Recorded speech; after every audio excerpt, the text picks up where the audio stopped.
वाहिगुरु। गुरबाणी गावह पाई,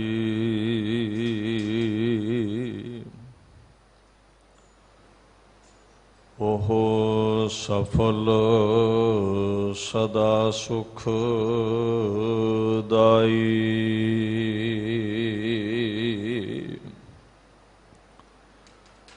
एही तेरी अवसर एह तेरी बार,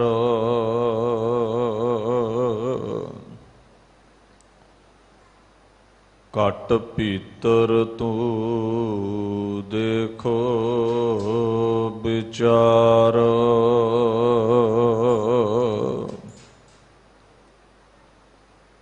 कह तो कबीर जीत कह हार, बहु बिदो कहयो पुकार पुकार। आया सफल ताहू को गनिया,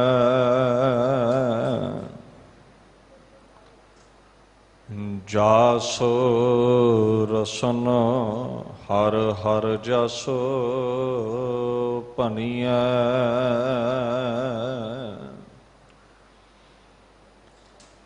चवर छतर तखत दे मालक साहिब श्री गुरु ग्रंथ साहिब जी की पवित्र हजूरी विच शोभायमान गुरु स्वरूप गुरु प्यारी खालसा साध संगत जी फतेह प्रवान करो। वाहिगुरु जी का खालसा वाहिगुरु जी की फतेह।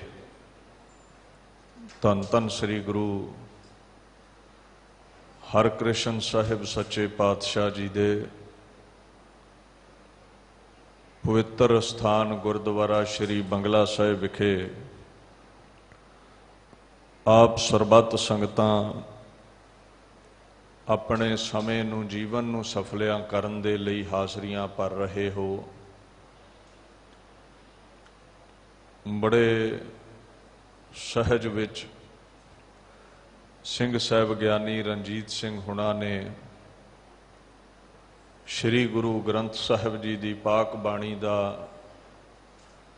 शाही फुरमान आप संगत नूं सरवण करवाउणा कीता है। आओ उस पवित्र बाणी की जो कथा विचार है उन्हां गुरु के अल्फाजां दे नाल जुड़ करके अपने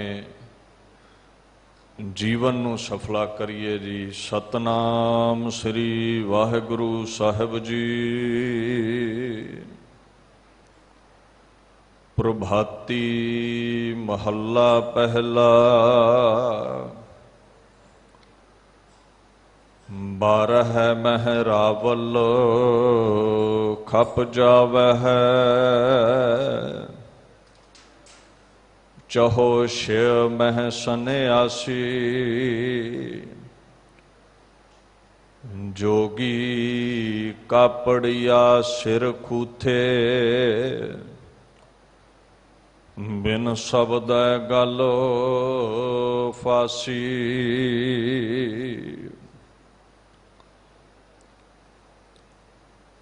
चल रही श्री गुरु ग्रंथ साहिब महाराज जी की लड़ीवार कथा दे विच ये शब्द खुद खुदा गुरु नानक साहिब पातशाह का है। 1332 अंग उपर दर्ज है। प्रभाती राग दे विच गुरु नानक साहिब सच्चे पातशाह कुछ भेखां का जिक्र करते ने।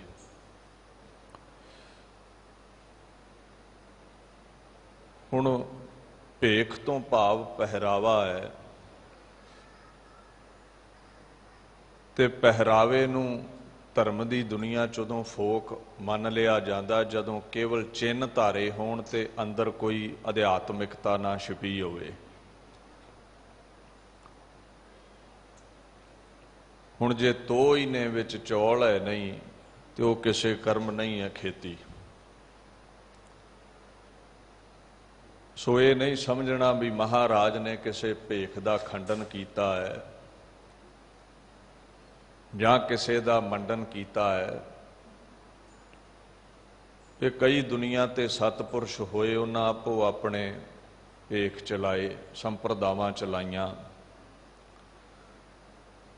ਪਰ ਉਹਨਾਂ ਦੇ ਜਿਹੜੇ ਫਾਲੋਅਰ ਸਨ ਉਹਨਾਂ ਨੇ ਭੇਖ ਤੇ ਧਾਰ ਲਿਆ, ਪਰ ਅਧਿਆਤਮਿਕਤਾ ਨਹੀਂ ਸੀ, ਚੌਂਕੜਾ ਨਹੀਂ ਸੀ, ਰੱਬ ਦੇ ਗੀਤ ਨਾ ਗਾਏ ਗਏ, ਉੱਥੇ ਉਹ ਭੇਖ ਫੋਕਾ ਹੀ ਰਹਿ ਗਿਆ।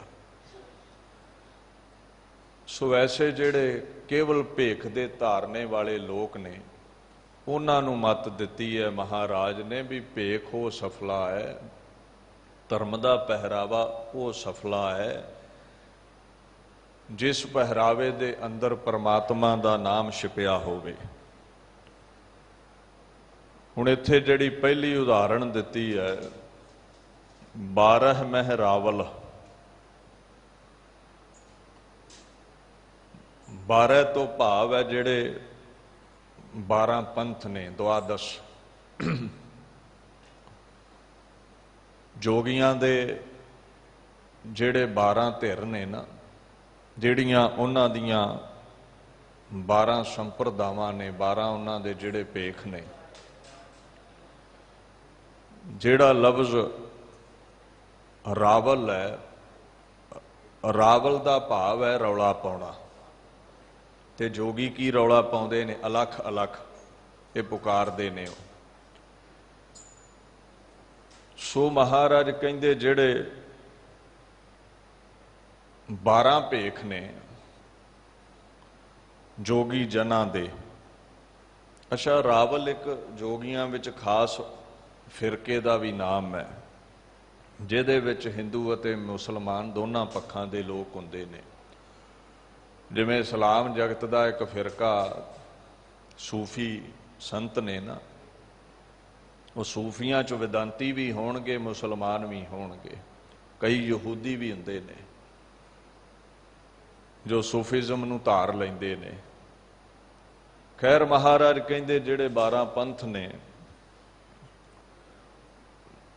ਰਾਵਲਾਂ ਦੇ, ਜੋਗੀਆਂ ਦੇ, ਜੋਗੀ ਤੋਂ ਭਾਵ ਹੁੰਦਾ ਜਿਹੜਾ ਰੱਬ ਨਾਲ ਜੁੜ ਗਿਆ ਹੈ। ਪਰ ਦੁਨੀਆ 'ਚ ਪ੍ਰਚਲਿਤ ਜੋਗੀ ਪੰਥ ਕਿਹੜਾ ਹੈ?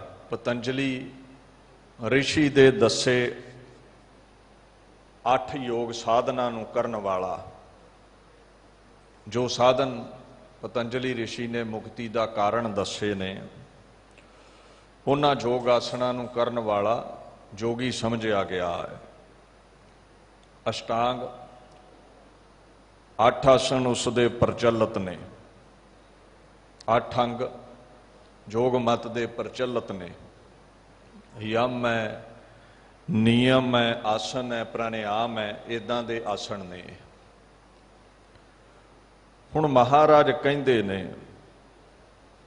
ਅਸਲ ਯੋਗ ਦਾ ਮਤਲਬ ਹੁੰਦਾ ਹੈ ਰੱਬ ਨਾਲ ਜੋੜ ਆ ਜਾਣਾ, ਜੁੜ ਜਾਣਾ। ਪਰ ਹੁਣ ਇੱਥੇ ਤਨ ਨੂੰ ਤਾਉਂਦੇ ਨੇ, ਸਰੀਰ ਨੂੰ ਦੁੱਖ ਦਿੰਦੇ ਨੇ, ਕੰਨ ਬਣਾ ਲੈਂਦੇ ਨੇ, ਲੱਖ ਲੱਖ ਪੁਕਾਰਦੇ ਨੇ, ਰਾਖ ਮਲ ਲੈਂਦੇ ਨੇ, ਬਾਹਰੀ ਚਿੰਨ ਸਾਰੇ ਹੀ ਧਾਰ ਲਏ, ਭੇਖ ਧਾਰ ਲਿਆ, ਪਰ ਅੰਦਰ ਉਸ ਈਸ਼ਵਰ ਦੀ ਭਗਤੀ ਨਹੀਂ ਹੈ।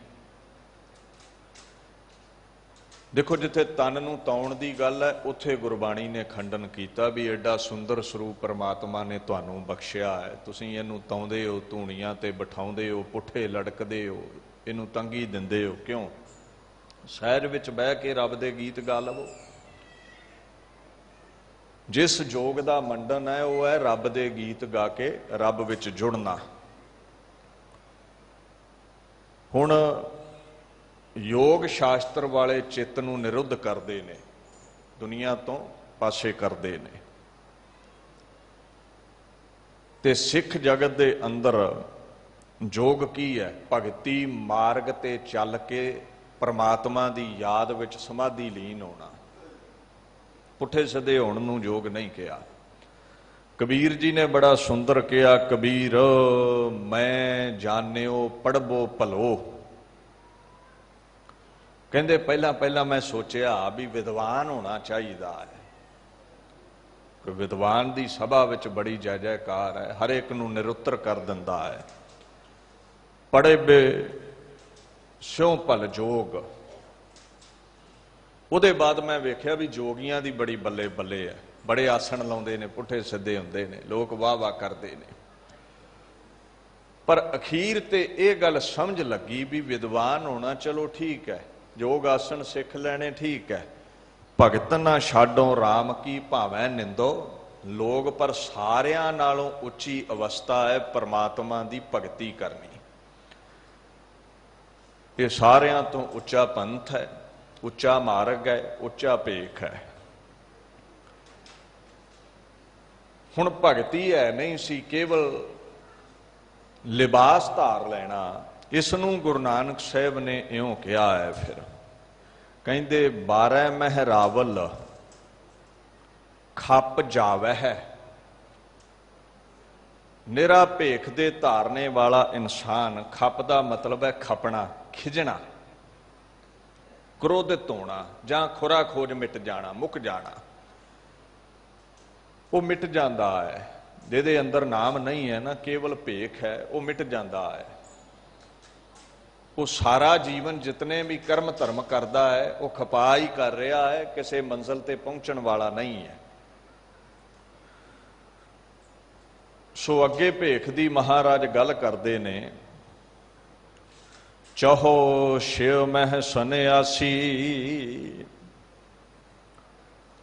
सन्यासी वो है जिसने गृहस्थ छड्ड दिता, जंगलों में चलिया गया, भी रस छड्ड दिते गृहस्थ दे, परिवार छड्ड दिता, माया छड्ड दिती, जंगलों में चलिया गया। हुण 10 तरह के सन्यासी लिखे ने, 10 प्रकार के इन्हां दे नाम ने। तीर्थ, आश्रम, वन, गिरी, कुछ जंगलों च रहिंदे, कुछ पहाड़ां ते जांदे ने, आद अद किन्नेक जो जिक्र आउंदा है। महाराज कहंदे जिहड़े सन्यासी ने 10 प्रकार दे। हुण सन्यास दुनिया की नज़र विच उन्हां लिया है भी घर बार उन्हां छड्ड दिता है, पर असल दे विच छड्डने विकार सी, काम क्रोध लोभ मोह हंकार। मैं छड्डनी सी, मेरा छड्डना सी, हंकार छड्डना सी, वो नहीं छड्डिया गया। जे कोई मिल पैंदा ते उहनूं कहिंदे मैं ते गृहस्थ नूं लत्त मारी है, माया नूं लत्त मारी है। जीवन सफला उसका जिसने मैं छड्ड दिती। हर जीओ हंकार ना भावई, जिस अंदर मैं है रब नूं वो चंगा नहीं लगता। पर जिन्ना चिर दावा है भी मैं घर छड्डिया, मैं माया छड्डी, मैं न्याणे छड्ड दिते, काहदा घर छड्डिया है? 2 वक्त की रोटी खाण लई हुण 10-12 घरां च फिरदा है, एक घर छड्ड के। घर वाली छड्ड दिती, हुण जदों घरां विच कुछ मंगण जाना है, गैर इस्त्रियां नूं बुरी नज़र नाल वेहना है, काहदी घर वाली छड्डी है? ये न्याणे छड्ड के ही आया, 13-14 चेले रखे ने लत्तां कुੱਟਣ नूं, की छड्डिया है? भी छड्डने विकार ने घर छड्ड दिता। गुरु ग्रंथ साहब कहते ने जोगी माते जोग ध्यान, सन्यासी माते अहंमेव। जोगियां नूं माण है भी ज्ञान ध्यान बड़ा जानते हैं, बड़े बड़े आसन लाने जानते हैं। माण है, जिथे माण है हंकार है उत्थे रब नहीं हुंदा। सन्यासियां नूं माण है मैं सब कुछ त्याग दिता है, घर बार छड्डिया है, पर महाराज कहंदे मैं ते मेरी छड्डी ना गई। अहंमेव विच ने। गृहस्थियां नूं बड़ा नीवा समझते ने भी ये ते विकारां विच परिवारां विच जकड़े लोक ने, असीं बड़े त्यागी हैं। कहंदे हम बड़ कब कुलीन, हम पंडित हम जोगी। ये सारियां च मैं है। जिड्डा चाहे कोई पंडित है, ब्राह्मण है, जोगी है, सन्यासी है, अगर रंचक मात्र भी ਉਹਦੇ अंदर मैं है, हंकार दा शेक है, तो जीवन की बेड़ी डुबी समझो। वो भेख बन के रह गया, विखावा बन के रह गया। ज्ञानी गुणी सूर हम दाते, ਇਹ ਬੁੱਧ ਕਬੈ ਨਾ ਨਾਸੀ। ਗਿਆਨ ਦਾ ਕਿਸੇ ਨੂੰ ਮਾਣ ਹੈ, ਕਿਸੇ ਨੂੰ ਦਾਤੇ ਹੋਣ ਦਾ ਵੀ ਮੈਂ ਬੜਾ ਵੰਡਦਾ ਹਾਂ, ਕੋਈ ਆਪਣੀ ਸੂਰਬੀਰਤਾ ਤੇ ਮਾਣ ਕਰਦਾ ਹੈ। ਮਹਾਰਾਜ ਕਹਿੰਦੇ ਜਿਸ ਵੀ ਭੇਖ ਦੇ ਵਿੱਚ ਮਾਣ ਹੈ, ਮਨ ਦੇ ਭਾਂਡੇ ਵਿੱਚ ਮਾਣ ਹੈ, ਉੱਥੇ ਰੱਬ ਨਹੀਂ ਜੇ ਟਿਕਦਾ। ਕਹੋ ਰਵਿਦਾਸ ਸਭੈ ਨਹੀਂ ਸਮਝਸ ਭੂਲ ਪਰੇ ਜੈਸੇ ਬਉਰੇ। ਇਹ ਸਮਝ ਨਹੀਂ ਰਹੇ ਭਗਤ ਰਵਿਦਾਸ ਜੀ ਕਹਿੰਦੇ, ਬੌਰੇ ਹੋਏ ਫਿਰਦੇ ਨੇ ਹੰਕਾਰ ਵਿੱਚ, ਮੋਹੇ ਆਧਾਰ ਨਾਮ ਨਾਰਾਇਣ ਜੀਵਨ ਪ੍ਰਾਨ ਧਨ ਮੋਰੇ। ਕਹਿੰਦੇ ਮੇਰਾ ਆਸਰਾ ਕੇਵਲ ਅਕਾਲ ਪੁਰਖ ਦਾ ਨਾਮ ਹੈ, ਨਾ ਮੈਨੂੰ ਆਸਣ ਹੀ ਆਉਂਦੇ ਨੇ, ਨਾ ਮੈਨੂੰ ਕੋਈ ਜੋਗ ਮਤ ਦਾ ਹੀ ਗਿਆਨ ਹੈ, ਨਾ ਮੈਂ ਕੋਈ ਸੰਨਿਆਸ ਹੀ ਲਿਆ ਹੈ। ਘਰ ਪਰਿਵਾਰ ਵਿੱਚ ਰਹਿੰਦਾ ਪਰਮਾਤਮਾ ਦੇ ਨਾਮ ਦਾ ਆਸਰਾ, ਉਹਦੇ ਤੋਂ ਲਹਿਦਾ ਕੁਝ ਵੀ ਨਹੀਂ, ਜੀਵਨ ਸਫਲਾ ਹੈ। ਤੇ ਜਿੱਥੇ ਭੇਖ ਦਾ ਹੰਕਾਰ ਹੈ, ਜਿੱਥੇ ਭੇਖ ਦੇ ਅੰਦਰ ਬੰਦਗੀ ਨਹੀਂ, ਮਹਾਰਾਜ ਕਹਿੰਦੇ ਨੇ ਉਹ ਖਾ ਪੀ ਰਹੇ ਨੇ, ਹੋਰ ਕੁਝ ਵੀ ਨਹੀਂ ਹੈ। ਜੋਗੀ ਕਾਪੜੀਆ ਸਿਰ ਖੂਥੇ, ਬਿਨ ਸ਼ਬਦੈ ਗਲ ਫਾਸੀ। ਜਿੱਥੇ ਜੋਗੀਆਂ ਦੀ ਗੱਲ ਕੀਤੀ ਹੈ, ਉੱਥੇ ਅੱਗੇ ਹੈ ਕਾਪੜੀਆ, ਚੀਥੜੇ ਧਾਰੀ, ਤਲੀਆਂ ਦੀ ਗੋਦੜੀ ਅਥਵਾ ਚੋਲਾ ਪਹਿਨਣ ਵਾਲੇ, ਲੀਰਾਂ ਪਹਿਨਣ ਵਾਲੇ। ਇਹ ਵੀ ਇੱਕ ਸੰਪਰਦਾਇ ਹੈ। ਇਹਨਾਂ ਦੀ ਹਿਸਟਰੀ ਬਾਬਤ ਗੂਗਲ ਤੇ ਤੁਸੀਂ ਇਨਸਾਈਕਲੋਪੀਡੀਆ ਪੜ੍ਹੋ, ਉੱਥੇ ਤੁਹਾਨੂੰ ਪਤਾ ਲੱਗ ਜਾਵੇਗਾ। ਖੈਰ ਲੀਰਾਂ ਜੀਆਂ ਪਹਿਨ ਲੈਂਦੇ ਨੇ, ਜਾਂ ਕਾਪੜੀਆ ਕਹਿ ਲਓ, ਕੋਈ ਚੰਗੇ ਵਸਤਰ ਪਹਿਨਦਾ ਹੋਵੇ। ਹੁਣ ਮਹਾਰਾਜ ਕਹਿੰਦੇ ਨੇ ਚਾਹੇ ਕੋਈ ਜੋਗੀ ਹੈ, ਤਨ ਤੇ ਸਵਾਹ ਮਲੀ ਫਿਰਦਾ ਹੈ, ਕੋਈ ਸੰਨਿਆਸੀ ਹੈ, ਕੋਈ ਕਾਪੜੀਆ ਹੈ। ਅੱਛਾ, ਇੱਕ ਕਾਪੜੀਏ ਪੰਜਾਬ ਦੇ ਵਿੱਚ ਬ੍ਰਾਹਮਣਾਂ ਦੇ ਵਿੱਚੋਂ ਵੀ ਨੇ, ਇੱਕ ਫਿਰਕਾ ਹੈ, ਉਹ ਬ੍ਰਾਹਮਣਾਂ ਨਾਲੋਂ ਥੋੜਾ ਵਰਣ ਵੰਡ ਵਿੱਚ ਨੀਵੇਂ ਨੇ। ਬ੍ਰਾਹਮਣ ਆਪਣੇ ਆਪ ਨੂੰ ਉਹਨਾਂ ਤੋਂ ਏ ਗ੍ਰੇਡ ਸਮਝਦੇ ਨੇ। ਹੁਣ ਐਸੇ ਜਿਤਨੇ ਵੀ ਪੰਥ ਨੇ, ਮਹਾਰਾਜ ਕਹਿੰਦੇ ਨੇ ਅੱਗੇ ਹੈ ਸਿਰ ਖੂਥੇ। ਜਦੋਂ ਸਿਰ ਖੁੱਥੇ ਦਾ ਜ਼ਿਕਰ ਆਵੇਗਾ ਬਾਣੀ ਵਿੱਚ, ਸਿਰ ਖੁੱਥੇ ਤੋਂ ਭਾਵ ਹੋਵੇਗਾ ਜਿਹੜੇ ਇੱਕ ਇੱਕ ਵਾਲ ਪਟਾਉਂਦੇ ਨੇ ਸਿਰ ਦਾ, ਜਾਂ ਜਿਤਨੇ ਵੀ ਕਾਪੜੀਏ ਨੇ, ਪੰਥ ਨੇ। ਕਾਪੜੀਆ ਲਫ਼ਜ਼ ਵੀ ਬਾਣੀ ਵਿੱਚ ਕਾਫੀ ਆਉਂਦਾ ਹੈ। ਹਾਥ ਕਮੰਡਲ ਕਾਪੜੀਆ, ਹਾਥ ਕਮੰਡਲ ਕਾਪੜੀਆ, ਮਨ ਤ੍ਰਿਸ਼ਨਾ ਉਪਜੀ ਭਾਰੀ। ਭੇਖ ਤੇ ਹੈ ਪਰ ਮਨ ਵਿੱਚ ਤ੍ਰਿਸ਼ਨਾ ਹੈ, ਭੁੱਖ ਹੈ, ਮਨ ਵਿੱਚ ਵਿਕਾਰ ਨੇ, ਭੇਖ ਸਫਲਾ ਨਹੀਂ ਹੋਵੇਗਾ। ਇਸਤਰੀ ਤਜ ਕਰ ਕਾਮ ਵਿਆਪਿਆ, ਚਿਤ ਲਾਇਆ ਪਰ ਨਾਰੀ। ਕਾਹਦਾ ਘਰ ਛੱਡਿਆ, ਕਾਹਦਾ ਸੰਨਿਆਸ ਲਿਆ। ਜਿੱਥੇ ਮੰਗਣ ਜਾਂਦਾ ਹੈ ਉੱਥੇ ਹੀ ਪਰ ਇਸਤਰੀ ਵਿੱਚ ਮਨ ਲਾ ਲੈਂਦਾ। ਘਰ ਵਾਲੀ ਛੱਡੀ ਤੇ ਕੀ ਹੋ ਗਿਆ ਕਹਿੰਦੇ। ਇਉਂ ਜਿਹੜੇ ਸਿਰ ਖੁੱਥੇ ਨੇ, ਜਿਨ੍ਹਾਂ ਦਾ ਸਿਰ ਖੁੱਸਿਆ ਹੋਇਆ ਹੈ, ਵਾਲ ਭਾਵ ਪੁੱਟੇ ਹੋਏ ਨੇ, ਇਹ ਜੈਨੀਆਂ ਦੇ ਵਿੱਚ ਇੱਕ ਫਿਰਕਾ ਹੈ। ਸਿਰ ਖੋਹਾਏ ਪੀਐ ਮਲਵਾਣੀ, ਸਿਰ ਖੋਹਾਏ ਪੀਐ ਮਲਵਾਣੀ, ਝੂਠਾ ਮੰਗ ਮੰਗ ਖਾਹੀ। ਇਹਨਾਂ ਬਾਰੇ ਹੀ ਇਹ ਸਾਰਾ ਸ਼ਬਦ ਗੁਰੂ ਨਾਨਕ ਸਾਹਿਬ ਨੇ ਉਚਾਰਿਆ ਹੈ। ਉਹ ਜਦੋਂ ਮੰਗ ਕੇ ਖਾਂਦੇ ਨੇ ਨਾ, ਉਹ ਕਹਿੰਦੇ ਜੋ ਘਰ ਵਿੱਚ ਝੂਠ ਬਚੀ ਹੈ ਉਹ ਖਾਣੀ ਹੈ। ਸਿਰ ਖੁਆਏ, ਕੱਲਾ ਕੱਲਾ ਵਾਲ ਖੁਆਉਂਦੇ ਨੇ, ਸ਼ੁੱਧ ਪਾਣੀ ਨਹੀਂ ਪੀਂਦੇ, ਬਚਿਆ ਖੁਚਿਆ ਗੰਦਾ ਪਾਣੀ ਪੀਂਦੇ ਨੇ। ਉਹਨਾਂ ਦੀ ਸੋਚ ਪਤਾ ਕੀ ਹੈ, ਵਾਲ ਤਾਂ ਪਟਾਉਂਦੇ ਨੇ ਵੀ ਸਿਰ ਵਿੱਚ ਕਿਤੇ ਜੂਆਂ ਨਾ ਪੈ ਜਾਣ, ਤੇ ਕਿਤੇ ਜਾਣੇ ਅਣਜਾਣੇ 'ਚ ਕੋਈ ਜੂੰ ਮਰ ਨਾ ਜਾਵੇ। ਉਹ ਵਾਲ ਹੀ ਪੁੱਟ ਦਿਓ, ਜੀਵ ਹੱਤਿਆ ਹੀ ਨਹੀਂ ਹੋਵੇਗੀ। ਜਦੋਂ ਜੂਆਂ ਹੀ ਨਾ ਪੈਣਗੀਆਂ ਤੇ ਮਰੇਗਾ ਕੀ। ਅੱਛਾ, ਦੂਸਰਾ ਪੱਖ ਹੈ ਮਲਵਾਣੀ। ਉਹ ਮੈਲਾ ਪਾਣੀ ਪੀਂਦੇ ਨੇ। ਹੁਣ ਦੇਖੋ, ਆਪਾਂ ਪਾਣੀ ਨੂੰ ਲਿਵਿੰਗ ਬੀਇੰਗਸ ਦੇ ਵਿੱਚ ਗਿਣਦੇ ਹਾਂ, ਉਹਦੇ 'ਚ ਬੈਕਟੀਰੀਆ ਆਦਿਕ ਬੜੇ ਜੀਵ ਜੰਤੂ ਹੁੰਦੇ ਨੇ। ਹੁਣ ये मैला पानी क्यों पींदे ने? दूसरे पक्ष विच जिहड़ा छप्पड़ दा पानी है ना, वो एक जगह इकट्ठा होया रहिंदा है, पिया रहिंदा है, उहदी शुद्धता खत्म हो जाती है, जीव जंतु उहदे विचले मर जाते हैं। हुण ये मैला पानी इसलिए पींदे ने भी जे शुद्ध जल छकिया, वो जिहड़ा जीवन का आधार है, जिहदे विच जीव जंतु जिंदा ने, ठीक है, वो अगोचर ने, अखां नूं नज़री नहीं आउंदे, पर जे माइक्रोस्कोप नाल देखो तो बड़ा कुछ हुंदा जल विच। वो कहंदे मैला पानी पीओ, उत्थे तो है ही कुछ नहीं, सब कुछ अगे ही मोया है, पाप नहीं लगेगा। जे शुद्ध जल छकिया तो फिर कोई जीव जंतु मर जाएगा अंदर जाके, सूक्ष्म जीव कोई मर जाएगा। तो जूठा इसलिए खांदे ने क्योंकि जे आप रिन भुन के खाधा तो जदों अनाज नूं रिन्हण भुनणगे तो वो जो भी अनाज दे विच जीव जंतु ने, बैक्टीरिया दे को मर जाणगे, सानू पाप लगेगा, किसी का बचिया ही खा लवो। इदां दी उन्हां दी सोच है। सो उन्हां बारे महाराज ने काफ़ी लिखिया है। कहंदे पानी वेख के संगदे ने और ऐसे वो कर्म करते ने, वाल उन्हां दे सिर दे खोए जांदे ने,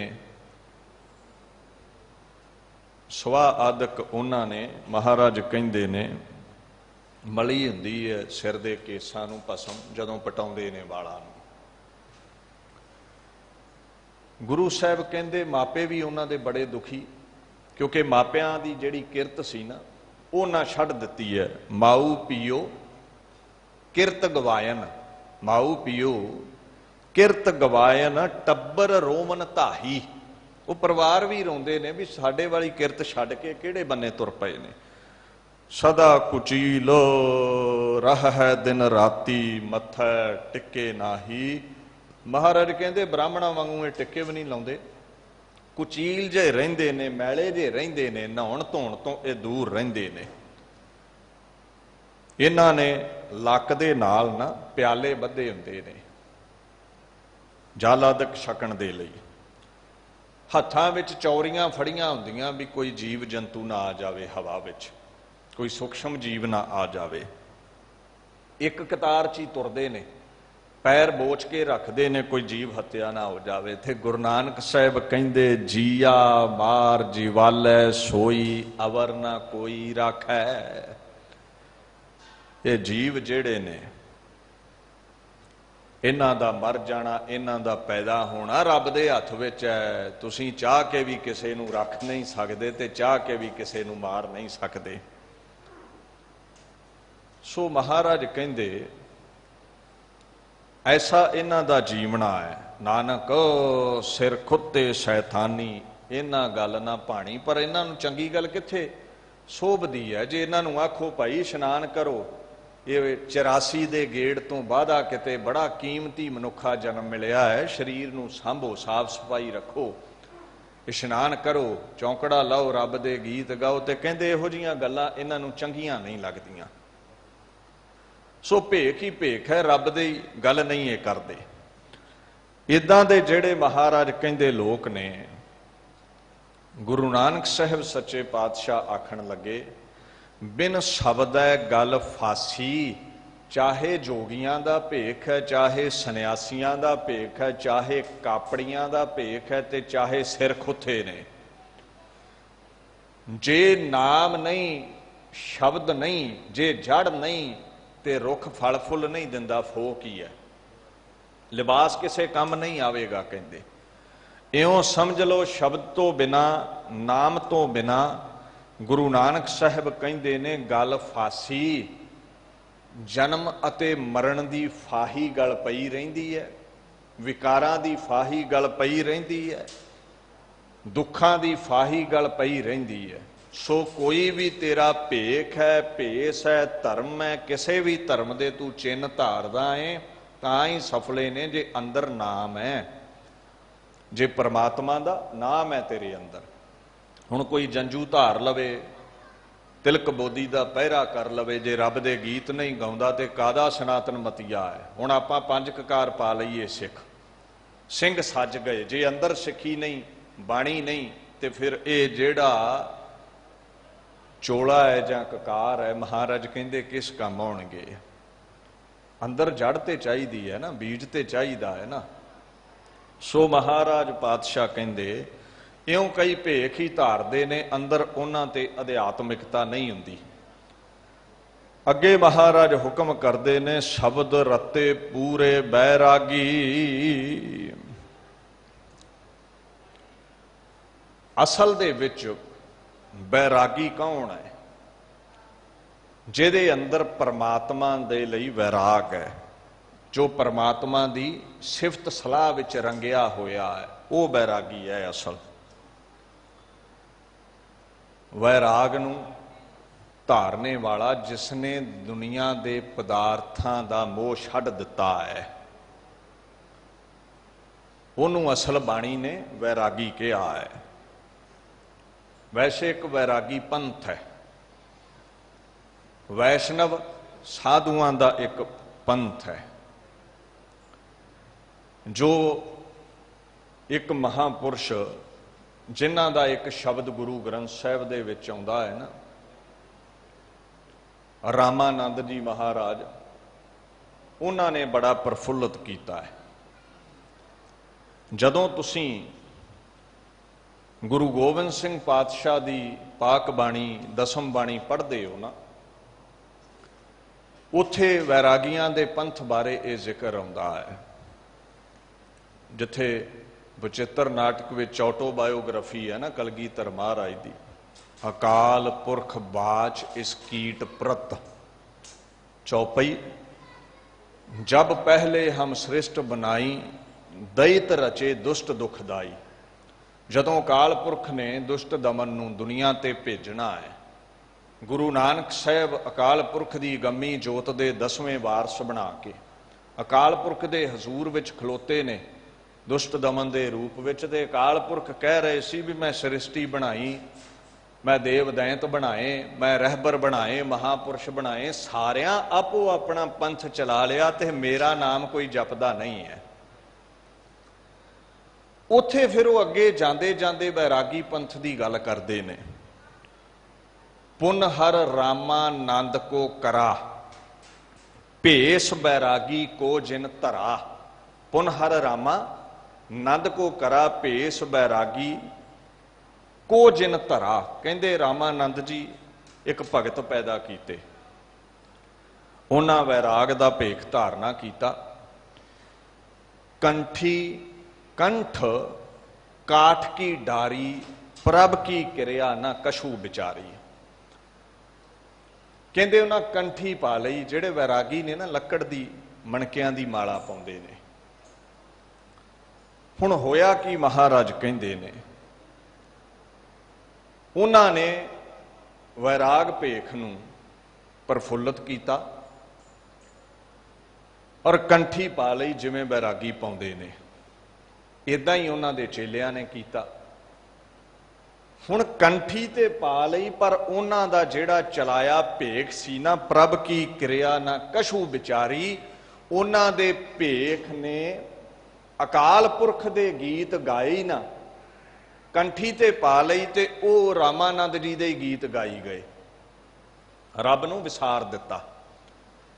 ਕਹਿੰਦੇ ਇਦਾਂ ਕਈ ਪੰਥ ਚੱਲੇ ਨੇ। ਜੇ ਪ੍ਰਭ ਪਰਮ ਪੁਰਖ ਉਪਜਾਏ, ਤਿੰਨ ਤਿੰਨ ਆਪਣੇ ਰਾਹ ਚਲਾਏ। ਇਦਾਂ ਜਿਹੜੇ ਵੀ ਮਹਾਪੁਰਸ਼ ਹੋਏ ਉਹਨਾਂ ਆਪੋ ਆਪਣੇ ਪੰਥ ਚਲਾਏ ਨੇ। ਪਰ ਮਹਾਰਾਜ ਕਹਿੰਦੇ ਚੇਲੇ ਬਾਲ ਕੇ ਆਪਣੇ ਮੁਰਸ਼ਿਦਾਂ ਨੂੰ ਹੀ ਮੰਨਣ ਲੱਗ ਪਏ। ਰੱਬ ਦੀ ਕਲਾ ਦਾ ਵਿਚਾਰ ਕਿਸੇ ਦੇ ਅੰਦਰ ਟਿਕਿਆ ਹੀ ਨਾ। ਕੰਠੀ ਕੀ ਹੈ? ਮਾਲਾ। ਜਿੱਥੇ ਵਿਖਾਵੇ ਦੀ ਗੱਲ ਹੈ ਉੱਥੇ ਖੰਡਨ ਹੈ। ਪੰਡਤ ਇੱਕ ਦਿਨ ਕਹਿੰਦੇ ਕਬੀਰ ਜੀ ਮਾਲਾ ਨਹੀਂ ਦਿਖਦੀ ਤੁਹਾਡੀ। ਹੁਣ ਕਬੀਰ ਸਾਹਮਣੇ ਤੇ ਫੇਰਦੇ ਨਹੀਂ, ਜੇਬ 'ਚ ਰੱਖਦੇ ਹੋਣਗੇ।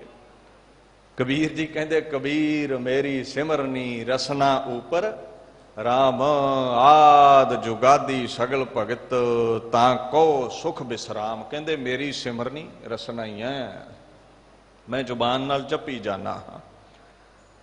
ਅੱਛਾ, ਦੂਜੇ ਬੰਨੇ ਇੱਕ ਬਾਣੀ ਆਉਂਦੀ ਹੈ ਰਾਗ ਸੋਰਠ, ਬਾਣੀ ਭਗਤ ਕਬੀਰ ਜੀ ਕੀ ਘਰ ਪਹਿਲਾ। ਜਿਹੜਾ ਇਹ ਸ਼ਬਦ ਆਉਂਦਾ ਹੈ ਨਾ, ਬੁੱਤ ਪੂਜ ਪੂਜ ਹਿੰਦੂ ਮੂਏ, ਇਹ ਜਦੋਂ ਸ਼ਬਦ ਪੜ੍ਹਦੇ ਹੋ ਉਹਦੇ ਵਿੱਚ ਅੱਗੇ ਜਾ ਕੇ ਭੂਖੈ ਭਗਤ ਨਾ ਕੀਜੈ ਯਹ ਮਾਲਾ ਆਪਣੀ ਲੀਜੈ। ਜੇ ਮਾਲਾ ਫੇਰਦੇ ਨੇ ਉਹਨਾਂ ਦੇ ਕੋਲ ਮਾਲਾ ਹੈ ਤੇ ਕਹਿ ਰਹੇ ਨੇ ਭਗਤ ਬਾਣੀ ਵਿੱਚ ਯਹ ਮਾਲਾ ਆਪਣੀ ਲੀਜੈ। ਵੇ ਭੁੱਖਿਆ ਨਹੀਂ ਭਗਤੀ ਹੁੰਦੀ, ਇਹ ਪੰਜਾਂ ਤੱਤਾਂ ਦੇ ਬਣੇ ਸਰੀਰ ਕੋਲੋਂ ਇਹਦੇ ਵਿੱਚ ਕੁਝ ਜਾਵੇਗਾ ਤੇ ਚੌਂਕੜਾ ਲੱਗੇਗਾ।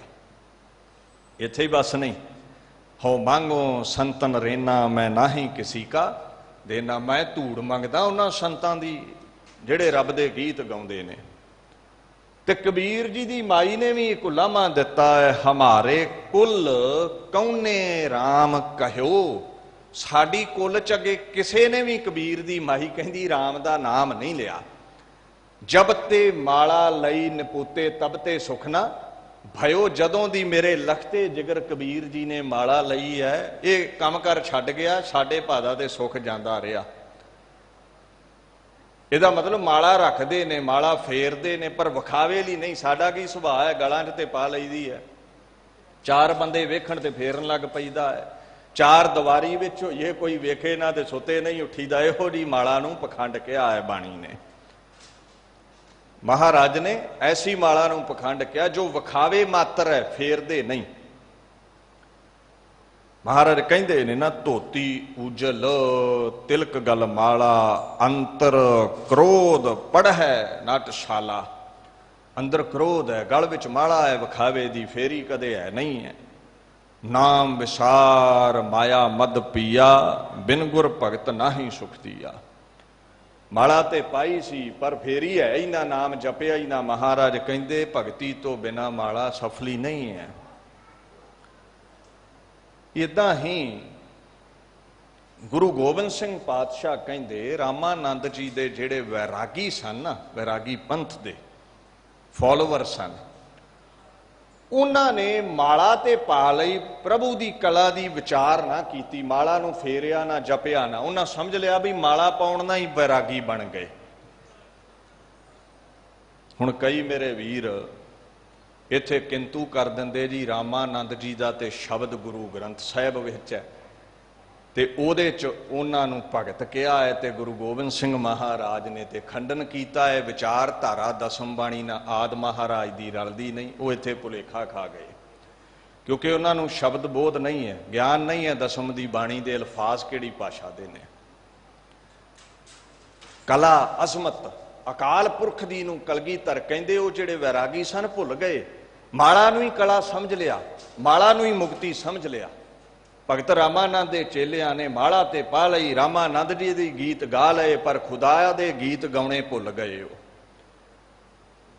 ਹੁਣ ਇਸ ਭਗਤ ਜੀ ਬਾਰੇ ਬਾਬਾ ਸੈਣ ਜੀ ਨੇ ਬੜਾ ਸੁੰਦਰ ਕਿਹਾ, ਧੂਪ ਦੀਪ ਘ੍ਰਿਤ ਸਾਜ ਆਰਤੀ ਵਾਰਨੇ ਜਾਉ ਕਮਲਾ ਪਾਤੀ। ਅੱਗੇ ਕਹਿੰਦੇ ਨੇ, ਰਾਮਾ ਭਗਤ ਰਾਮਾਨੰਦ ਜਾਣੈ। ਰਾਮ ਦਾ ਅਕਾਲ ਪੁਰਖ ਦਾ ਭਗਤ ਰਾਮਾਨੰਦ ਜੀ ਜਾਣੇ ਗਏ। ਪੂਰਨ ਪਰਮਾਨੰਦ ਬਖਾਨਾ, ਜੋ ਪਰਮ ਆਨੰਦ ਵਿੱਚ ਰਹਿਣ ਵਾਲੇ ਸਨ, ਪਰਮ ਆਨੰਦ ਵਿੱਚ ਅਕਾਲ ਪੁਰਖ ਦੇ ਗੀਤ ਗਾਉਂਦੇ ਸਨ। ਹੁਣ ਉਸੇ ਰਾਮਾਨੰਦ ਜੀ ਕੋਲੋਂ ਉਪਦੇਸ਼ ਲਿਆ ਸੀ ਕਬੀਰ ਜੀ ਨੇ। ਦੇਖੋ ਬ੍ਰਾਹਮਣ ਸਨ, ਸ਼ੂਦਰ ਨੂੰ ਉਪਦੇਸ਼ ਨਹੀਂ ਸਨ ਦਿੰਦੇ, ਤੇ ਕਬੀਰ ਜੀ ਨੂੰ ਪਤਾ ਸੀ ਵੀ ਮੇਰੀ ਵਰਣ ਵੰਡ ਜਿਹੜੀ ਹੈ ਉਹ ਬ੍ਰਾਹਮਣ ਅਨੁਸਾਰ ਸ਼ੂਦਰਾਂ ਵਿੱਚ ਹੈ, ਮੈਨੂੰ ਉਪਦੇਸ਼ ਨਹੀਂ ਦੇਣਾ ਰਾਮਾਨੰਦ ਜੀ ਨੇ। ਉਹ ਲੰਮੇ ਪੈ ਗਏ। ਭਾਈ ਗੁਰਦਾਸ ਕਹਿੰਦੇ ਰਾਮਾਨੰਦ ਜੀ ਸੁਬਾਹ ਇਸ਼ਨਾਨ ਕਰਨ ਜਾਂਦੇ ਸਨ। ਇਹ ਪਹਿਲਾਂ ਦੀਆਂ ਗੱਲਾਂ ਨੇ, ਜਦੋਂ ਬ੍ਰਹਮ ਵਿੱਚ ਅਭੇਦ ਨਹੀਂ ਹੋਏ ਰਾਮਾਨੰਦ ਜੀ, ਜਦੋਂ ਹਜੇ ਆਪਣੇ ਆਪ ਨੂੰ ਬ੍ਰਾਹਮਣ ਸਮਝਦੇ ਸਨ, ਜਾਤ ਦਾ ਅਹੰਕਾਰ ਸੀ। ਕਬੀਰ ਜੀ ਨੇ ਵੇਖਿਆ ਵੀ ਇਹ ਤੜਕੇ ਉੱਠ ਕੇ ਗੰਗਾ ਇਸ਼ਨਾਨ ਨੂੰ ਜਾਂਦੇ ਨੇ, ਮੈਂ ਰਸਤੇ 'ਚ ਲੰਮੇ ਪੈ ਜਾਣਾ। ਲੰਮੇ ਪੈ ਗਏ। ਰਾਮਾਨੰਦ ਜੀ ਹਨੇਰੇ ਵਿੱਚ ਲੰਘਣ ਲੱਗੇ, ਠੋਕਰ ਲੱਗੀ ਤੇ ਸਹਿ ਸੁਭਾਅ ਕਹਿੰਦੇ, ਉੱਠ ਰਾਮ ਕੇ ਰਾਮ ਕਹੋ। ਤੇ ਕਬੀਰ ਜੀ ਨੇ ਉਸ ਦਿਨ ਤੋਂ ਹੀ ਗੁਰੂ ਧਾਰ ਲਿਆ ਵੀ ਮੈਨੂੰ ਉਪਦੇਸ਼ ਮਿਲ ਗਿਆ ਹੈ। ਹੋਏ ਬਿਰਕਤ ਬਨਾਰਸੀ ਰਹਿੰਦਾ ਰਾਮਾਨੰਦ ਗੁਸਾਈ। ਭਾਈ ਗੁਰਦਾਸ ਨੇ ਸਾਰਾ ਲਿਖਿਆ ਹੈ। ਅੰਮ੍ਰਿਤ ਵੇਲੇ ਉੱਠ ਕੇ ਜਾਂਦਾ ਗੰਗਾ ਨਹਾਵਣ ਤਾਈ। ਗੰਗਾ ਤੇ ਇਸ਼ਨਾਨ ਕਰਨ ਜਾਂਦੇ ਸਨ। ਅੱਗੋਂ ਹੀ ਦੇ ਜਾਏ ਕਹਿ ਲੰਮਾ ਪਿਆ ਕਬੀਰ ਤਿਥਾਈ। ਜਾ ਰਹੇ ਸਨ, ਕਬੀਰ ਜੀ ਲੰਮਾ ਪਏ ਸਨ, ਪੈਰੀ ਟੁੰਬ ਉਠਾ ਲਿਆ, ਬੋਲੋ ਰਾਮ ਸਿੱਖ ਸਮਝਾਈ। ਇਹ ਸਿੱਖਿਆ ਦੇ ਦਿੱਤੀ। ਹੁਣ ਕਬੀਰ ਜੀ ਵੀ ਰਾਮ ਨਾਲ ਜੁੜ ਗਏ। ਹੁਣ ਪਰ ਗੱਲ ਇਹ ਹੈ ਵੀ ਹੁਣ ਆਪਾਂ ਨੂੰ ਗੁਰੂ ਗ੍ਰੰਥ ਸਾਹਿਬ ਉਪਦੇਸ਼ ਦਿੰਦੇ, ਆਪਾਂ ਕਿਤੇ ਸਾਰੇ ਮੰਨ ਕੇ ਗੁਰਮੁਖ ਬਣ ਜਾਂਦੇ ਨਹੀਂ। ਰਾਮਾਨੰਦ ਜੀ ਨੇ ਜਦੋਂ ਬ੍ਰਹਮ ਦੀ ਪ੍ਰਾਪਤੀ ਕਰ ਲਈ, ਬ੍ਰਹਮ ਦਾ ਉਪਦੇਸ਼ ਦਿੱਤਾ, ਪਰ ਜ਼ਿਆਦਾਤਰ ਚੇਲੇ ਉਹਨਾਂ ਦੇ ਕੰਠੀ ਗਲ ਵਿੱਚ ਪਾ ਕੇ, ਮਾਲਾ ਪਾ ਕੇ ਇਸੇ ਨੂੰ ਹੀ ਸਮਝਣ ਲੱਗ ਪਏ ਵੀ ਮੁਕਤੀ ਹੈ। ਕਬੀਰ ਜੀ ਵਰਗਾ ਕੋਈ ਵਿਰਲਾ ਹੀ ਸੀ ਇਹਨਾਂ ਦਾ ਸੇਵਕ ਜਿਹੜਾ ਬ੍ਰਹਮ ਦੇ ਵਿੱਚ ਅਭੇਦ ਹੋਇਆ। ਹੁਣ ਹੋਇਆ ਕੀ? ਆਪਾਂ ਭਗਤ ਰਾਮਾਨੰਦ ਜੀ ਨੂੰ ਹੀ ਪੁੱਛੀਏ ਵੀ ਕਲਗੀਧਰ ਮਹਾਰਾਜ ਤੁਹਾਡੇ ਬਾਰੇ ਬਾਣੀ 'ਚ ਇਹ ਕਹਿੰਦੇ ਨੇ ਵੀ ਤੁਹਾਡੇ ਚੇਲੇ ਬਾਲਕਿਆਂ ਜਿਹੜੇ ਤੁਹਾਡੇ ਪੰਥ 'ਚ ਆਏ ਨੇ ਉਹਨਾਂ ਨੇ ਕੀ ਕੀਤਾ ਹੈ? ਕੰਠੀ ਤੇ ਪਾ ਲਈ, ਰੱਬ ਦੇ ਗੀਤ ਗਾਏ ਹੀ ਨਾ। ਇਹ ਆਪਣੇ 'ਚ ਵੀ ਤੇ ਹੈ ਨਾ, ਸਿੱਖਾਂ 'ਚ ਬਾਣਾ ਤੇ ਪਾ ਲਿਆ, ਰੱਬ ਦੇ ਗੀਤ ਕਈ ਵਾਰ ਅਸੀਂ ਗਾਉਂਦੇ ਹੀ ਨਹੀਂ। ਰਾਮਾਨੰਦ ਜੀ ਨੂੰ ਪੁੱਛੀਏ ਵੀ ਤੁਸੀਂ ਮੂਰਤੀ ਪੂਜਕ ਸੀ? ਰਾਮਾਨੰਦ ਜੀ ਮੰਨਦੇ ਨੇ, ਕਹਿੰਦੇ ਮੈਂ ਚੱਲਿਆ ਮੂਰਤੀ ਤੋਂ ਹੀ ਆ। ਗੁਰੂ ਗ੍ਰੰਥ ਸਾਹਿਬ ਦੇ ਹੀ ਬੋਲ ਨੇ। ਰਾਮਾਨੰਦ ਜੀ ਘਰ ਪਹਿਲਾ ਇੱਕ ਓੰਕਾਰ ਸਤਿਗੁਰ ਪ੍ਰਸਾਦ, ਕਤ ਜਾਈਏ ਰੇ ਘਰ ਲਾਗੋ ਰੰਗ, ਇਹ ਸ਼ਬਦ ਹੈ ਉਹਨਾਂ ਦਾ। ਕਹਿੰਦੇ ਮੇਰੇ ਅੰਦਰ ਉਮੰਗ ਸੀ, ਏਕ ਦਿਵਸ ਮਨ ਭਈ ਉਮੰਗ, ਕਸ ਚੰਦਨ ਚੋਆ ਬਹੁ ਸੁਗੰਧ। ਮੇਰੇ ਅੰਦਰ ਇੱਕ ਦਿਨ ਉਮੰਗ ਪੈਦਾ ਹੋਈ, ਚਾਹ ਪੈਦਾ ਹੋਈ, ਮੈਂ ਚੱਲਿਆ ਪੂਜਾ ਕਰਨ। ਤੇ ਚੱਲਿਆ ਕਿੱਦਾਂ? ਜਿੱਦਾਂ ਇੱਕ ਪਤੀ ਵਰਤਾ ਔਰਤ ਆਪਣੇ ਖਸਮ ਨੂੰ ਖੁਸ਼ ਕਰਨ ਜਾਂਦੀ ਹੈ ਨਾ। ਪੂਜਨ ਚਾਲੀ ਬ੍ਰਹਮ ਠਾਏ, ਸੋ ਬ੍ਰਹਮ ਬਤਾਇਓ ਗੁਰ ਮਨ ਹੀ ਮਾਹੇ। ਹੁਣ ਮੈਂ ਜਗਿਆਸਾ ਲੈ ਕੇ ਨਾ ਮੰਦਰ ਦੇ ਵਿੱਚ ਜਗਿਆਸੂ ਰੂਪ ਇਸਤਰੀ ਬਣ ਕੇ ਆਪਣੇ ਖਸਮ ਰੂਪੀ ਦੇਵ ਨੂੰ ਖੁਸ਼ ਕਰਨ ਚੱਲੀ। ਇੱਕ ਦੇਵ ਅਸਥਾਨ ਤੇ ਜਾ ਕੇ ਮੈਂ ਪੂਜਾ ਕਰਨੀ ਸੀ। ਮੈਂ ਇਸ ਤਰ੍ਹਾਂ ਨਾਲ ਭਗਤੀ ਦੇ ਮਾਰਗ ਵੱਲ ਨੂੰ ਚਾਲੇ ਪਾਏ, ਮੂਰਤੀ ਤੋਂ ਚੱਲਣਾ ਕੀਤਾ ਹੈ। ਮੈਨੂੰ ਗੁਰੂ ਮਿਲ ਪਿਆ, ਮੈਂ ਗੁਰੂ ਧਾਰ ਲਿਆ, ਮੈਨੂੰ ਮੁਰਸ਼ਦ ਮਿਲ ਪਿਆ। ਉਸਨੇ ਇਹ ਗੱਲ ਸਮਝਾਈ ਵੀ ਜਿਹੜਾ ਜੜ ਪੱਥਰ ਵਿੱਚ ਲੱਭਣ ਚੱਲੇ ਹੋ ਤੇ ਤੁਹਾਡੇ ਅੰਦਰ ਅਕਾਲ ਪੁਰਖ ਵਸਿਆ ਹੋਇਆ ਹੈ, ਬਾਹਰ ਨੂੰ ਛੱਡੋ, ਅੰਦਰ ਖੋਜ ਕਰੋ। ਚੱਲਿਆ ਕਹਿੰਦੇ ਮੈਂ ਮੂਰਤ ਤੋਂ। ਭਗਤ ਨਾਮਦੇਵ ਜੀ ਕਿੱਥੋਂ ਚੱਲੇ ਨੇ? ਮੂਰਤ ਤੋਂ ਹੀ ਚੱਲੇ ਨੇ ਨਾ। ਮੰਦਰ ਵਿੱਚ ਗਏ ਨੇ ਕਿ ਨਹੀਂ? ਗੁਰੂ ਗ੍ਰੰਥ ਸਾਹਿਬ ਵਿੱਚ ਸਾਫ਼ ਲਿਖਿਆ ਹੈ, ਜਿਉਂ ਜਿਉਂ ਨਾਮਾ ਹਰ ਗੁਣ ਉਚਰੈ ਭਗਤ ਜਨਾ ਕੋ ਦੇਹੁਰਾ ਫਿਰੈ। ਜੇ ਮੰਦਰ 'ਚ ਗਏ ਨੇ ਤੇ ਫੇਰ ਹੀ ਪੰਡਤਾਂ ਨੇ ਧੱਕੇ ਮਾਰ ਕੇ ਬਾਹਰ ਕੱਢਿਆ ਹੈ। ਤੇ ਜਦੋਂ ਧੱਕੇ ਮਾਰ ਕੇ ਬਾਹਰ ਕੱਢਿਆ ਤੇ ਪਰਮਾਤਮਾ ਨੇ ਮੰਦਰ ਹੀ ਭਗਤ ਨਾਮਦੇਵ ਵੱਲ ਘੁਮਾ ਦਿੱਤਾ ਵੀ ਇੱਥੇ ਚਮ ਕਰਕੇ ਕੋਈ ਬ੍ਰਾਹਮਣ ਨਹੀਂ ਹੈ, ਚਮ ਕਰਕੇ ਕੋਈ ਮੈਲਾ ਨਹੀਂ ਹੈ, ਸ਼ੂਦਰ ਨਹੀਂ ਹੈ, ਮਨ ਕਰਕੇ ਹੀ ਰੱਬ ਨਾਲ ਮਿਲਿਆ ਹੋਇਆ ਬ੍ਰਾਹਮਣ ਹੈ, ਤੇ ਮਨ ਕਰਕੇ ਹੀ ਜਿਹੜਾ ਮੈਲਾ ਹੈ ਉਹ ਸ਼ੂਦਰ ਹੈ। ਇੱਥੇ ਚਮ ਕਰਕੇ ਵਰਣ ਵੰਡ ਨਹੀਂ ਹੈ। ਧਰਮ ਦੀ ਦੁਨੀਆ ਦਾ ਸਿਧਾਂਤ ਐਸਾ ਹੈ। ਤੇ ਰਾਮਾਨੰਦ ਜੀ ਕਹਿੰਦੇ ਮੈਂ ਬਲਹਾਰੇ ਜਾਵਾਂ ਉਸ ਮੁਰਸ਼ਦ ਦੇ ਗੁਰੂ ਦੇ, ਜਿਸ ਨੇ ਮੈਨੂੰ ਮੂਰਤੀ ਵੱਲੋਂ ਹਟਾ ਕੇ ਰੱਬ ਨਾਲ ਜੋੜ ਦਿੱਤਾ। ਸਤਿਗੁਰ ਮੈਂ ਬਲਿਹਾਰੀ ਤੋਰ, ਜਿਨ ਸਕਲ ਵਿਕਲ ਭ੍ਰਮ ਕਾਟੇ ਮੋਰ। ਮੇਰੇ ਭ੍ਰਮ ਕੱਟ ਦਿੱਤੇ ਰਾਮਾਨੰਦ ਸੁਆਮੀ ਰਮਤ ਬ੍ਰਹਮ, ਜਿਹੜਾ ਮੂਰਤ ਤੋਂ ਚੱਲਿਆ ਸੀ ਠਾਕਰ ਦੁਆਰੇ ਤੋਂ, ਜਿਸ ਬਾਬਤ ਕਲਗੀਧਰ ਮਹਾਰਾਜ ਨੇ ਲਿਖਿਆ ਹੈ ਵੀ ਉਹਨਾਂ ਨੇ ਇੱਕ ਵੈਰਾਗੀ ਪੰਥ ਚਲਾਇਆ, ਕੰਠੀਆਂ ਪਵਾ ਦਿੱਤੀਆਂ। ਹੁਣ ਮਾਲਾ ਪਾ ਲੈਣੀ ਹੋਰ ਗੱਲ ਹੈ, ਮਾਲਾ ਫੇਰ ਕੇ ਰੱਬ ਨੂੰ ਪਾ ਲੈਣਾ ਹੋਰ ਵਿਸ਼ਾ ਹੈ। ਸੋ ਮਹਾਰਾਜ ਕਹਿੰਦੇ ਰਾਮਾਨੰਦ ਜੀ, ਰਾਮਾਨੰਦ ਸੁਆਮੀ ਰਮਤ ਬ੍ਰਹਮ, ਗੁਰ ਕਾ ਸ਼ਬਦ ਕਾਟੈ ਕੋਟ ਕਰਮ। ਉਹਨਾਂ ਨੂੰ ਸਮਝ ਆ ਗਈ ਵੀ ਗੁਰੂ ਦੇ ਬਖਸ਼ੇ ਸ਼ਬਦ ਨਾਲ ਅਕਾਲ ਪੁਰਖ ਨੂੰ ਧਿਆਉਣਾ ਹੈ, ਅਕਾਲ ਪੁਰਖ ਦੇ ਗੀਤ ਗਾਉਣੇ ਨੇ। ਅਕਾਲ ਪੁਰਖ ਵਿੱਚ ਭੇਦ ਹੋਏ ਮਹਾਂਪੁਰਸ਼। ਪਰ ਅੱਜ ਵੀ ਵੈਰਾਗੀ ਪੰਥ ਜਿਹੜਾ ਉਹਨਾਂ ਦਾ ਚੱਲਦਾ, ਉਹ ਕੰਠੀ ਪਾਉਂਦੇ ਨੇ ਗਲ ਵਿੱਚ, ਲੱਕੜ ਦੀ ਮਾਲਾ ਪਾਉਂਦੇ ਨੇ। ਤੇ ਜੇ ਨਾ ਜਪਣ, ਜ਼ਿਆਦਾਤਰ ਜੋ ਨਹੀਂ ਕਰਦੇ, ਤੇ ਗੁਰੂ ਗੋਬਿੰਦ ਸਿੰਘ ਮਹਾਰਾਜ ਕਹਿੰਦੇ ਕੀ ਕਰ ਰਹੇ ਹੋ? ਕੰਠੀ ਪਾ ਕੇ ਕਿਤੇ ਨਿਜਾਤ ਮਿਲੇਗੀ? ਰੱਬ ਦੀ ਕਲਾ ਨੂੰ ਕਿਉਂ ਭੁੱਲ ਰਹੇ ਹੋ ਤੁਸੀਂ? ਸੋ ਕਿਧਰੇ ਵੀ ਗੁਰੂ ਗ੍ਰੰਥ ਸਾਹਿਬ ਜੀ ਦੀ ਵਿਚਾਰ ਸ਼ੈਲੀ ਤੋਂ ਦਸਮ ਬਾਣੀ ਬਾਹਰ ਨਹੀਂ ਜਾਂਦੀ। ਕਈ ਵਾਰ ਵਿਦਵਾਨ ਪੁਰਸ਼ਾਂ ਨੂੰ ਅਲਫਾਜ਼ਾਂ ਦੀ ਸਮਝ ਨਹੀਂ ਪੈਂਦੀ। ਸੋ 10 ਗੁਰੂਆਂ ਦੀ ਬਾਣੀ ਨੂੰ ਹਿਰਦੇ ਵਿੱਚ ਟਿਕਾਉਣ ਵਾਲਾ, 10 ਗੁਰੂਆਂ ਦੀ ਬਾਣੀ ਤੇ ਅਕੀਦਾ ਰੱਖਣ ਵਾਲਾ, ਅਕਾਲ ਤਖਤ ਸਾਹਿਬ ਦੀ ਮਰਿਆਦਾ ਪੜ੍ਹੋ, ਖਰੜਾ ਪੜ੍ਹੋ, ਉਹਦੇ ਵਿੱਚ ਸਾਫ਼ ਇਹ ਗੱਲ ਲਿਖੀ ਹੈ, one who believes in immortal being, one who believes in Guru Nanak Guru Gobind, 10 पातशाहियां का जिक्र है। One who believes in the utterances of 10 Gurus, 10 गुरुआं की बाणी विच भरोसा रखण वाला सिख है। बाणी गुरु गुरु है, बाणी विच बाणी अमृत सारे, गुरबाणी कहे सेवक जन मानै, प्रतख गुरु निस्तारै। ते जे कलगीधर पातशाह गुरु ने तो उन्होंने जिहड़ी बोल बाणी है उसनूं गुरबाणी ही कहांगे। अगे कई मेरे वीर कह दिंदे ने एक ग्रंथ ते एक पंथ। मैं मानदा एक पंथ है खालसा पंथ, ते एक ग्रंथ तो भाव है एक गुरु है साडा। वो कौन है? सब सिखन को हुक्म है गुरु मान्यो। वो कौन है? वाहो वाहो बाणी निरंकार है। वो कौन है? पोथी परमेश्वर का, सतगुर जागता है देव गुरु ग्रंथ साहब। पर गुरबाणी च किधरे ये नहीं आउंदा, रहतनामिਆਂ ਵਿੱਚ ਆਉਂਦਾ एक ग्रंथ ते एक पंथ, भाव के एक पंथ है ते ਉਹਦਾ एक ही गुरु है। ਆਪਾਂ ਤਾਂ ਕਿਤੇ ਕਹਿੰਦੇ ਨਹੀਂ ਵੀ ਦਸਮ ਗ੍ਰੰਥ ਜਾਂ ਸੂਰਜ ਪ੍ਰਕਾਸ਼ ਗ੍ਰੰਥ ਜਾਂ ਪੰਥ ਪ੍ਰਕਾਸ਼ ਗ੍ਰੰਥ ਜਾਂ ਭਾਈ ਨੰਦ ਲਾਲ ਦੀ ਬਾਣੀ ਦੇ ਗ੍ਰੰਥ ਇਹ ਗੁਰੂ ਨੇ। ਇਹ ਸਾਡਾ ਸਾਹਿਤ ਨੇ। ਗੁਰੂ ਸਾਡਾ ਪ੍ਰਧਾਨ ਮੰਤਰੀ, ਸਾਡਾ ਗੁਰੂ ਗ੍ਰੰਥ ਸਾਹਿਬ ਹੈ। ਇਹ ਮੰਤਰੀ ਮੰਡਲ ਹੈ ਸਾਰਾ। ਉਹਨੂੰ ਗ੍ਰੰਥ ਲਫ਼ਜ਼ ਦੇ ਜੋ ਅਰਥ ਨੇ ਨਾ ਉਹ ਹੀ ਨਹੀਂ ਪਤਾ। ग्रंथ की हुंदा है? गुंफण, गुंदना। वो पुस्तक जिहदे विच मजमून गुंदे हुंदे ने वखो वख। हुण ग्रंथ कुरान लई भी आउंदा है, इतिहास के ग्रंथां लई भी आउंदा है, हदीसां लई भी आउंदा है। सो कदे शंका नहीं करना, साडे गुरु ग्रंथ साहिब पातशाह गुरु ने और उन्हां दी छत्र छाया विच अकाल तख्त साहिब दा भी हुक्म है, चाहे दसम बाणी है, चाहे कोई धार्मिक ग्रंथ है, चाहे इतिहासिक ग्रंथ है, नंद लाल जी की बाणी, गुरदास जी की बाणी, चाहे वो कवि संतोख सिंह जी के अल्फाज ने जां ज्ञानी ज्ञान सिंह का इतिहास है,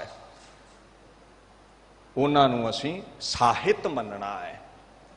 सो ये मसला है ही नहीं है।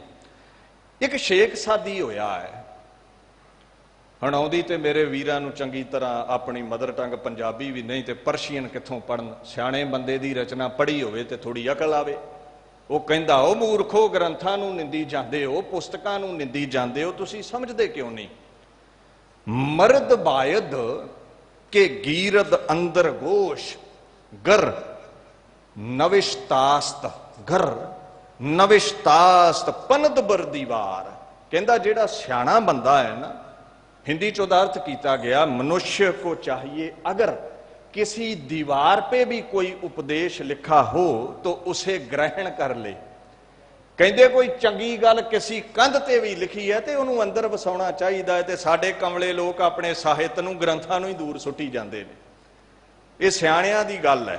की मनना है बाणी नूं? सतगुर की बाणी सत सत कर मानो इउं आत्म रामै लीना है। जेड़ा गुरु की बाणी नूं सत करके मने उही आत्म राम खुदा विच भेद होवेगा, शंका करन वाला नहीं। सो महाराज कहंदे असल वैरागी ये नहीं भी कंठी पाके बन गया। असल वैरागी कौन है? बन बन खोजत फिरत बैरागी, बिरलै काहू एक लिव लागी। लखां वैरागी घर छड्ड के तुरे फिरदे जंगलां च लभदे आ, पर जिस दे अंदर रब है ना, परमात्मा प्रगट कर लिया जिसने, असल वैरागी वो है जेड़ा नाम विच रंगिया होया है। ग्रह अंतर साच लिव लागी, ते कई जंगली जाते नहीं, घर बैठे ही परमात्मा नूं पा लैंदे ने। सो अगे महाराज हुक्म करते ने, औ हट हस्त मह भीखिया जाची, एक भाए लिव लागी। औ हट, औ हट दा मतलब की है? गुरु ग्रंथ साहिब पातशाह कहंदे ने ਜਿਹੜਾ ਹਿਰਦੇ ਦੇ ਵਿੱਚ परमात्मा नूं टिका लेना है ना। देखो औ हट हुंदा विशेष करके ਹਿਰਦੇ ਵਿੱਚ टिका लेना। हट कहंदे ने ਹਿਰਦੇ ਨੂੰ, असल कहंदे वैरागी ਉਹ है।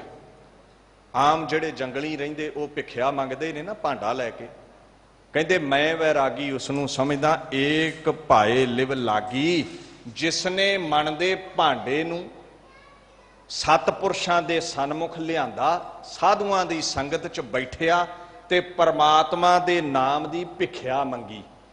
ਤੇ ਜਦੋਂ ਮਨ ਰੂਪੀ ਭਾਂਡੇ ਵਿੱਚ ਰੱਬ ਦਾ ਨਾਮ ਟਿਕ ਗਿਆ, ਕਹਿੰਦੇ ਫਿਰ ਏਕ ਭਾਏ ਲਿਵ ਲਾਗੀ, ਇੱਕ ਰਸ ਉਹਦੀ ਲਿਵ ਨਾਮ ਵਿੱਚ ਲੱਗ ਗਈ, ਉਹਦਾ ਜਿਹੜਾ ਜੀਵਨ ਸੀ ਉਹ ਸਫਲਾ ਹੋ ਗਿਆ। ਅਸਲ ਵੈਰਾਗੀ ਉਹ ਹੈ, ਮੰਗਣਾ ਹੈ ਤੇ ਪ੍ਰਮਾਤਮਾ ਦਾ ਨਾਮ ਮੰਗੋ, ਅਕਾਲ ਪੁਰਖ ਦੇ ਨਾਮ ਦੀ ਭਿਕਸ਼ਾ ਮੰਗੋ। ਜੇ ਆਸਾ ਅੰਦੇਸਾ ਤਜ ਰਹਿ, ਗੁਰਮੁਖ ਭਿਖਿਆ ਨਾਓ। ਆਸਾ ਅੰਦੇਸਾ, ਆਸਾਵਾਂ ਛੱਡ ਕੇ, ਮਨ ਦੇ ਭਾਂਡੇ ਵਿੱਚ ਹੋਰ ਮੰਗਾਂ ਮੰਗਣੀਆਂ ਛੱਡ ਕੇ ਰੱਬ ਦੇ ਨਾਮ ਨੂੰ ਮੰਗੋ। ਅੱਗੇ ਕਹਿੰਦੇ ਨੇ ਬ੍ਰਾਹਮਣ ਵਾਦ ਪੜ੍ਹੈ ਕਰ ਕਿਰਿਆ, ਕਰਨੀ ਕਰਮ ਕਰਾਏ। ਬ੍ਰਾਹਮਣ ਕੀ ਕਰਦਾ ਹੈ? ਧਾਰਮਿਕ ਗ੍ਰੰਥ ਪੜ੍ਹਦਾ ਹੈ, ਪੜ੍ਹ ਪੁਸਤਕ ਸੰਧਿਆ ਬਾਦਨ ਸਿਲ ਪੂਜਸ ਬਗਲ ਸਮਾਧਨ। ਵੇਦ ਪੜ੍ਹਦਾ ਹੈ ਕਾਹਦੇ ਲਈ? ਲੋਕਾਂ ਨੂੰ ਚਰਚਾ ਵਿੱਚ ਹਰਾਉਣ ਦੇ ਲਈ, ਵੀ ਮੈਂ ਚਰਚਾ ਜਿੱਤਣੀ ਹੈ। ਮਹਾਰਾਜ ਕਹਿੰਦੇ ਉਹਨੇ ਵੇਦ ਪੜ੍ਹ ਲਏ, ਲੋਕਾਂ ਨਾਲ ਬੈਸਮ ਬੈਸਾ ਉਸਨੇ ਕੀਤਾ ਹੈ, ਕਰ ਕਿਰਿਆ, ਔਰ ਵੇਦਾਂ ਦੇ ਅਨੁਸਾਰ ਉਸਨੇ ਕਰਮ ਕਾਂਡ ਕੀਤੇ, ਕਰਨੀ ਕਰਮ ਕਰਾਏ। ਤੇ ਹੋਰਾਂ ਕੋਲੋਂ ਵੀ ਉਹਨੇ ਕਰਮ ਧਰਮ ਕਰਵਾਉਣੇ ਸ਼ੁਰੂ ਕਰ ਦਿੱਤੇ। ਹੋਰਾਂ ਕੋਲੋਂ ਵੀ ਵੇਦਾਂ ਦੇ ਅਨੁਸਾਰ ਸ਼ੁੱਧ ਆਚਰਣ ਆਪਣਾ ਸਮਝ ਕੇ ਹੋਰਾਂ ਨੂੰ ਉਸ ਆਚਰਣ ਵਿੱਚ ਢਾਲਣਾ ਸ਼ੁਰੂ ਕਰ ਦਿੱਤਾ। ਸਰਾਧ ਆਦਿਕ ਉਸਨੇ ਕਰਮ ਕਰਵਾਉਣੇ ਕੀਤੇ, ਕਰਮ ਕਾਂਡ ਉਸਨੇ ਕਰਵਾਉਣੇ ਕੀਤੇ। ਪਰ ਗੁਰੂ ਪਾਤਸ਼ਾਹ ਦੀਨ ਦੁਨੀਆ ਦੇ ਮਾਲਕ ਗੁਰੂ ਨਾਨਕ ਸਾਹਿਬ ਇੱਕ ਗੱਲ ਕਹਿੰਦੇ ਨੇ, ਬਿਨ ਨਾਵੈ ਧ੍ਰਿਗ ਧ੍ਰਿਗ ਅਹੰਕਾਰ। ਨਾਮ ਤੋਂ ਬਿਨਾਂ ਯਾਦ ਰੱਖੀ, ਪਰਮਾਤਮਾ ਦੇ ਨਾਮ ਤੋਂ ਬਿਨਾਂ ਜਿਹੜੇ ਵਾਂਝੇ ਨੇ ਉਹਨਾਂ ਦਾ ਹਰ ਕਰਮ ਕੀਤਾ ਹੋਇਆ ਕਰਮ ਕਾਂਡ ਬਹੁ ਕਰੈ ਆਚਾਰ, ਵਿਅਰਥ ਚਲਿਆ ਜਾਂਦਾ ਹੈ ਜਿਸ ਕਰਮ ਵਿੱਚ ਰੱਬ ਦਾ ਨਾਮ ਨਹੀਂ ਹੁੰਦਾ। ਸੋ ਮਹਾਰਾਜ ਅੱਗੇ ਫੁਰਮਾਨ ਕਰਦੇ ਨੇ, ਬਿਨ ਬੂਝੈ ਕਿਛ ਸੂਝੈ ਨਾਹੀ, ਮਨ ਮੁਖ ਵਿਛੜ ਦੁਖ ਪਾਏ।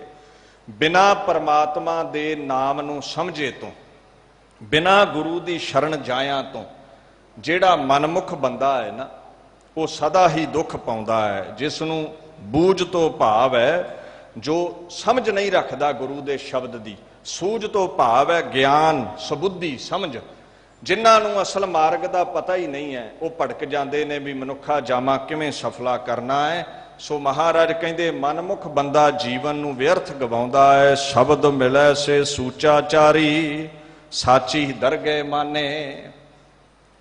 ਸੂਚ ਆਚਾਰੀ, ਸੂਚ ਦਾ ਭਾਵ ਹੈ ਚੰਗਾ ਆਚਰਣ, ਸੁਚਮ ਰੱਖਣੀ, ਅੰਦਰੋਂ ਵੀ ਜਿਹੜਾ ਸ਼ੁੱਧ ਹੈ। ਮਹਾਰਾਜ ਕਹਿੰਦੇ ਜਿਹੜਾ ਸ਼ਬਦ ਵਿੱਚ ਅਭੇਦ ਹੋਇਆ ਹੈ, ਜਿਹੜਾ ਗੁਰਮੁਖ ਬਣ ਗਿਆ, ਗੁਰੂ ਵੱਲ ਜਿਸ ਨੇ ਮੁਖ ਕੀਤਾ, ਉਹ ਸੂਚਾਚਾਰੀ ਹੈ। ਉਸ ਦਾ ਜੀਵਨ ਸਫਲਾ ਮਹਾਰਾਜ ਪਾਤਸ਼ਾਹ ਕਹਿੰਦੇ ਹੁੰਦਾ ਹੈ। ਅੱਗੇ ਦੀਨ ਦੁਨੀਆ ਦੇ ਮਾਲਕ ਫੁਰਮਾਨ ਕਰਦੇ ਨੇ, ਗੁਰੂ ਨਾਨਕ ਪਾਤਸ਼ਾਹ ਅੱਗੇ ਆਖਣ ਲੱਗੇ, ਸਿੱਖੋ ਇਸ ਗੱਲ ਦਾ ਖਿਆਲ ਰੱਖਿਓ, ਨਾਨਕ ਸਤਿਗੁਰ ਮਿਲੈ ਮਿਲਾਇਆ, ਦੁਖ ਪਰਾਸ਼ਤ ਕਾਲ ਨਸੇ। ਦੀਨ ਦੁਨੀਆ ਦੇ ਮਾਲਕ ਕਹਿੰਦੇ, ਸਗਲੇ ਕਰਮ ਧਰਮ ਸੁਚ ਸੰਜਮ, ਜਪ ਤਪ ਤੀਰਥ ਸ਼ਬਦ ਵਸੇ।